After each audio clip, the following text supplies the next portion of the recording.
Today I'm going to narrate a short story on the topic Apa Nadola's Obsession. Apa Nadola, the bear slayer.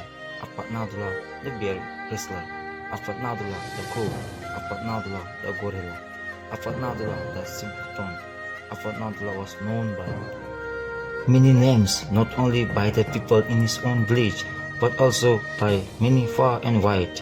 To those who have not had the pleasure or the displeasure of seeing or meeting him, the colorful titles he held and the mean nicknames he was known by did not seem to match.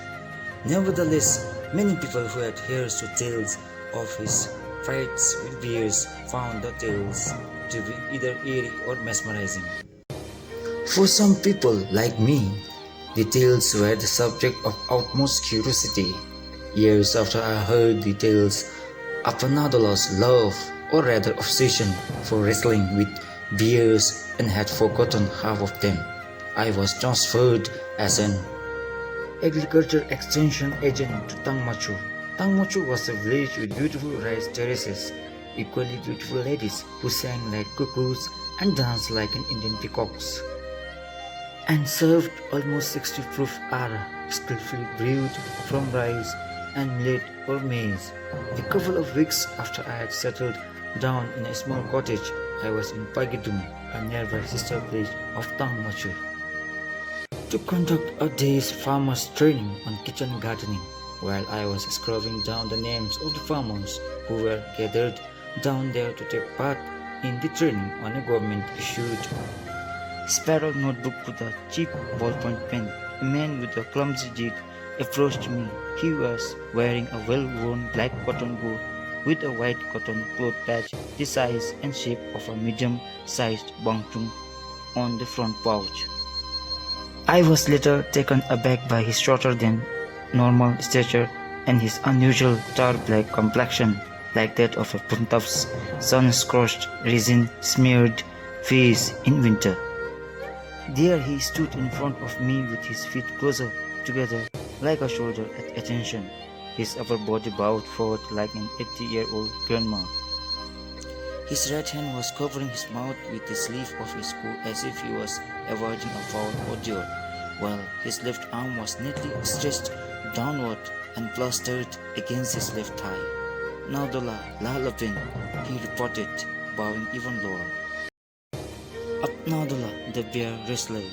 Sir, seconded Sonam, the village headman. The light, controlled laughter from the elderly and the girlish giggles from the young ladies that followed made Up Nadola take an awkward step forward and an equally awkward step backward while he unconsciously turned his head from one side to other and back again as if searching for an acquaintance in the crowd to come to his rescue. Nervous, I thought, observing the man closely from the corner of my eye but pretending not to have noticed anything of interest. Nervous and shy, I concluded secretly in my mind.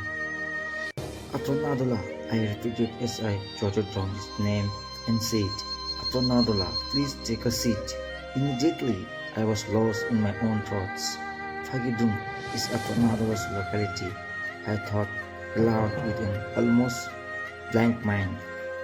Just then, the tightening of my abdominal muscle suggested me that my curiosity to know more about this man was trying to get the better of me. While I failed to completely fathom the reason why the crowd was trying to ridicule Apanadola, my necessary and forced decency as the only civil servant in the crowd did not permit me to provoke the crowd into ridiculing the man any further. So I forced myself from sharing the crowd's laughter. Nevertheless, I could see why Apnado was nicknamed the Crow, the Gorilla, and the Simpleton. His looks and his carriage said it all. During the lunch break, I noticed Apnadola sitting on a patch of lush green grass about 5 steps away, directly facing me. I could not help but quietly observe him at his meal. On his lap was a tore, a piece of white cotton cloth the size of a large handkerchief used to pack or eat rice. was a worn-out and soot-ridden as an overused kitchen towel, upon which was heaped a mound of hot, steaming rice. In his left hand was a huge wooden cup that was half devoid of the lacquer polish, filled to the rim with pork and potato curry. He was furiously crunching on a piece of bone with a seemingly deep concentration that would have put a meditating yogi's concentration to shame. It seems as though he was least interested in all the conversations, jokes and gossips that were going on around him. For a moment there, my eyes were magically fixed on Nadola. "Have you heard of his tales, Lupin?" asked the village headman who was sitting beside me, noticing me staring at Nadola. "Yes, a long time ago," I replied, feeling a bit embarrassed that he caught me staring at the man. "Are they too?" was my spontaneous query, which made me feel even more embarrassed now that my uncontrollable curiosity has gotten the better of me. "Yes, Lupin," he replied with a tone of reassurance, as if to say that he could bet his life on it, except for the bear slaying part, he added quickly. "What do you mean?" I whispered, leaning over to his side. I had a huge piece of red chili between my thumb and the index finger, halfway to my mouth. "He is not a bear slayer," he declared, as if trying to defend the man from a dreadful accusation. "Far from killing a bear, he can't even kill a flea that sucks his blood and takes away his sleep at night," he clarified. "He's very religious man, I must say, Lupin." I agreed half-heartedly. Of course, I was not sure whether he was trying to protect Nadola or really conveying to me the truth, since my experiences with farmers told me that they would seldom share a story about killing a wild animal with a civil servant, especially not with an official of the Ministry of Agriculture. They were all aware that killing a bear required a lot of justifications according to the law. "But he sure does wrestle with bears," he continued. "He has already wrestled and defeated 9 bears during the last 27 years, exclaimed Sonam with an air of appreciation. "Really?" I gasped, almost spitting out the chili I had just chewed. "He is obsessed with his wrestling, you see. He won't even wrestle with a village kid, though. He is shy, humble and timid, you see," he went on. "Interesting man," I exclaimed, "but he is getting old now. He is already 52, he sighed in a sad tone full of concern for the man. "Do you think he will wrestle with a bear again?" I asked without making any attempt to hide my excitement. "Yes, Lupin, he sure will. Come August, September, he will be on lookout in the maize fields, and the village youngster will be after him for the fun of it all. The youngsters will even try to find a bear for him so that they can witness the wrestling, you see," he confided. "They just can't understand that by doing this they are putting Nadola's life in danger," he complained with clear distaste. "Now the numbers of wild dogs decreased drastically during the last 1 decade or so. Our fields are second home to deer, wild boars and bears. Nadola will encounter more and more of them now, and easily too," he explained, giving me just a pinch of his vast knowledge, befitting a man of 50 or more years to boast with it in front of a 28-year-old young, ignorant man like me. "But he is getting old," he said again, almost in a murmur, after a long silence. It was as clear as the evening star on the cloudless night that this man admired Nadola and was full of concern for him. Later that evening, as the farmers were dispersing after a long day's journey, the village headman took me by surprise when he said, "Lupin, pardon me if I am mistaken, but I think you would love to witness Nadola's wrestling a bear yourself. Am I right?"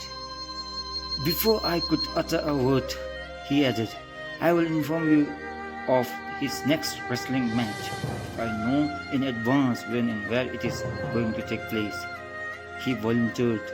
Sometimes we do, you see, he reassured me. One early September, while I was in my office, a boy knocked at the door and greeted me. Kuduzang Pola, Lopin, I am Pagidong village headman's son. My father has sent me to request Lopin to come to our house this evening, he said. I almost asked the boy why his father wanted to see me when I remembered what the village headman has promised the last time we met. That evening, while the village headman and I were on the third round of Ara, Nadola walked into the room, greeted me courteously with a big smile, and sat beside the village headman. He took out the same wooden cup that he used during the journey. The first and the last time I saw him, after the village headman's wife had filled the cup and the man had taken a big gulp and had his cup refilled, the village headman turned to me and announced, "He is my elder brother." I wonder why he had waited so long to tell me that. He is going to wrestle with the big one tonight. He just won't listen, he said with a heavy sigh after taking a few sips of Ara. Nadola, why do you do this? I asked and continued without giving him a chance to answer my question. It is too dangerous, I remarked. At your age, it's just too risky, if you don't mind my saying. I tried to caution him. Yes, Lupin, what you just said is right, Lupin, he replied in a low voice. Tonight will be the last one. After this I will not fight a bear again, he declared. As for me, my inner self told me that no one could make him change his mind. Not tonight. Nadola had already made up his mind. She is going to come back tonight. She was there last night in that maize field. No one disturbed her, and she has had her fill, claimed the wrestler after he had emptied his cup of Ara. Yes, Lupin, she will be back tonight. Bears always come back for more, he assured me, full of excitement, sharing with me a piece of experience with a bear's behavior. But Ache, she is full grown, young bear. She might even be a mother. She could be very dangerous, the younger brother protested. I know that. You just keep away while I wrestle with her, and keep Lupin at a safe distance, he cautioned. At this, I felt the anxiety building up in me. I had mixed feelings. I was excited to witness the rare show, and at the same time I had a genuine feeling of empathy for the aging wrestler. When we reached the maize field on the outskirts of the village, Sonam and I climbed a huge peach tree at the edge of the field, while Nadola hid himself in a thick of wormwood. And the long wait began. Before we went out separate ways, I noticed Sonam almost forcefully shoving his dagger into his elder brother's hand. At least take this, Ache. I know you don't bring yours, suggested Sonam, almost pleading. The elder brother just waved it away without a word. The night was defiant, quite except for an occasional rustling of leaves on the trees from the pleasant humming of the cold night wind. The moon shone brightly in an ocean of white, blue and red stars. Trees cast ghostly shadow around them.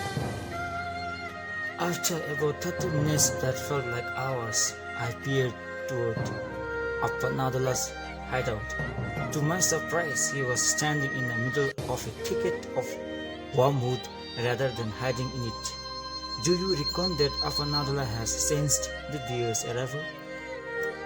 I whispered to Sonam, hopefully that the much-awaited event was about to unfold. He followed the direction of my vision and asked, "Why, Lupin? Why is he standing there?" I asked, pointing my index finger towards the thicket where Nadola was standing. "Where, Lupin?" Sonam asked. His eyes combed the area where I had pointed. There, I pointed toward Nadola again. Just then, I realized that the figure was too tall to have been Nadola. Just too tall. I think that's not Nadola, I concluded. Were you expecting any company? No, Lupin. Nobody knows about this, he assured. And I don't see anybody either, he added. That he was at the limit of his patience was clear in the tone of his voice. Just then, I saw the silhouette walk toward the middle of the maize field. There he is. See? I whispered to Sono frantically, pointing toward the silhouette again. Look, he is walking into the maize field. Again, Sono scanned the direction I had given from every possible angle and said, No, I don't see anybody around. You might have seen a moving shadow open, he complained. At this, I resigned myself from emphasizing the presence of the silhouette to my companion. As I watched on, the silhouette vanished into the maize field. After what seemed like eternity, an owl hooted in the distance. That was followed by a single gust of wind that left the maize plant swaying from side to side while their dried leaves made noises like half a dozen cattle walking on heaps of dry oak leaves. Something is not right tonight, I thought aloud, and instantly the very thought released a foot of adrenaline in my veins that made my mouth dry and every hair on my body rise. When the owl hooted again, the man next to me threw a quizzical look at me and started to murmur, Om Aham Vajaguru Pema Siddhihum Om Aham. Just as I was trying to calm down myself, I heard a cracking sound in the maize field. When I looked toward it, not more than 100 yards away was a hung deer strolling through the field. Lama, what a hung deer, I gasped. Momentarily, she stopped strolling and stood still as if trying to discern any sound or sniff any odor that indicated the presence of unfriendly things. For a moment there, I thought the bear had dictated our presence nearby. To my utmost relief, she raised her head and scanned the maize plant in front of her for a few seconds. It looked as if the bear was in no hurry to make a hasty meal. Rather, she wanted to eat the choicest of the maize combs. The very sight infused in me a great sense of respect for the bear's behavior and self-confidence. Just then, Nadola's words seemed to echo in my ears. She's going to come back tonight. She was there last night in that maize field. No one disturbed her, and she has had her fill. So I thought it was too early to judge the bear, except for her size. Just then, the bear stood up on her hind legs and brought down a few maize plants. The quiet night air was suddenly filled with cracking noise from breaking maize plants. A few seconds after the bear began to growl at the comb of maize, I saw Nadola walk swiftly but casually towards the bear, like a schoolchild walking to a basketball game that was about to begin. When he was about 40 yards away, the bear seemed to notice his presence. She stopped eating and stood still, her wild instinct commanding her to gauge her surroundings for possible danger. Within seconds, the funny man was face to face with the beast. Nadola raised his arms in front of him like a sumo wrestler about to grab his opponent and readied himself for the encounter. Taken by surprise, the bear hurriedly took a step backward and gave a loud growl. Nadola's upper body was slightly bowed, his eyes fixed on the bear, and his arms were raised in front of him in a grabbing position. As he swayed his body slowly from side to side, the bear gave a loud growl again, as if trying to intimidate the small man and shoo him away. Nadola stood his ground with indifference. I was certain that the bear would charge at the man, but instead she growled loud again and stood on her hind legs. The sight of the beast, so much taller and so much bigger than Nadola, made me shiver with fright that I almost fell out of the tree. Her fiery eyes glowed red in the moonlit night. The violent shaking of her huge head could be heard several dozen yards away, and her dangerously menacing teeth in her white-opened muzzle gleamed brightly in the moonlight. Then, to my utmost astonishment, before the bear could take a decision between fight and flight, Nadola let out a shrill cry, like some war cry from a soldier in the battle, and lunged at her. The bear's simultaneous reaction was to let out yet another growl, much louder than the last. The puny man had just declared war against the mighty beast. My mouth went dry and my grip on the branch tightened at the sight of her full body length. She was at least 6 inches taller than Nadola. In a flash, Nadola plastered himself against the shining white undercoat of the bear. His arms holding his opponent tight, his grip firm as strong as an iron chain. The bear was trying to bite the man's head and mule the man's back, but without success, as he skillfully avoided the attacks by plastering his body against the bear and tightening his grip around the beast's body. "The match begins now," announced my companion. "What do we do?" I managed to ask through my quivering lips. "Nothing, Lupin. Just stay put and watch," replied Sonu. The man and the beast were both struggling hard, trying to overpower the other.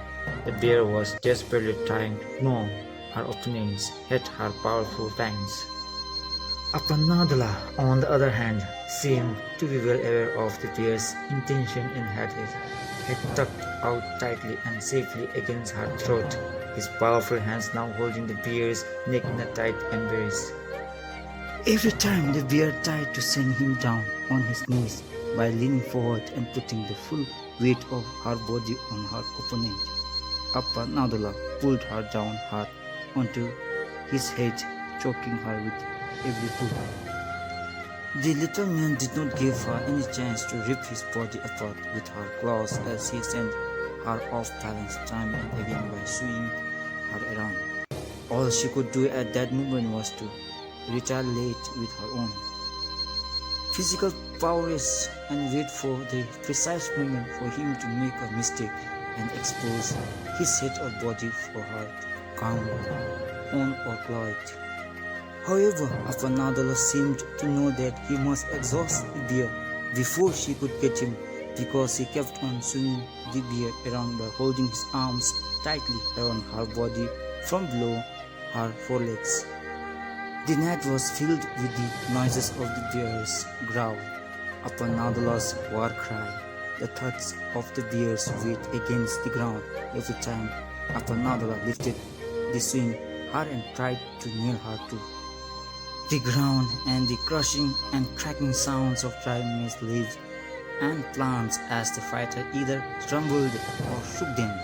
After resting for about 10 minutes, the two fell to the ground, Nadola on top of her, still holding tight to her body.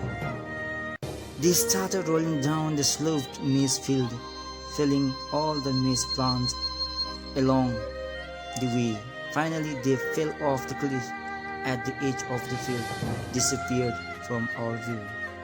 "Lupin, I think we better go after them," suggested Sonu. "But please stay close to me all the times," he cautioned, shaking all over. I climbed down the tree and ran after Sonu to the edge of the field, from where the two had fallen off. As we looked down the cliff, our view of the bottom of the cliff, where we expected to find the bear, was blocked by a grove of bamboos. Just then we heard a loud crushing noise and a loud and shrill growl of the beast, followed by the cry of a man in great agony. "I think they have landed near the bamboo stumps down there," someone said in a low murmur. "We cannot make it there directly from here. The cliff is very steep and quite high too. We will have to take the longer route by going around the cliff." By the time we reached the bottom of the cliff, a small crowd of men from the village had already gathered at the scene. As I followed their eyes, my gaze rested near the man with a huge torch of pine flint in his right hand, held head high. In front of him were the motionless bodies of the bear and the man, perched atop a group of bamboo stumps. Nadola's arms were still around the bear, As I walked close and saw blood running down the bamboo stumps beneath the warrior's body, my heart was in my throat. At that very moment, an owl hooted again at a distance, making my hairs stand on end. Then I unconsciously looked up the cliff and I saw the silhouette walking casually up the rocky cliff as if the cliff was a velvet carpet floor in a king's palace. If you like the story, please like, share, comment and subscribe. Until then, thanks for being with me. Thank you.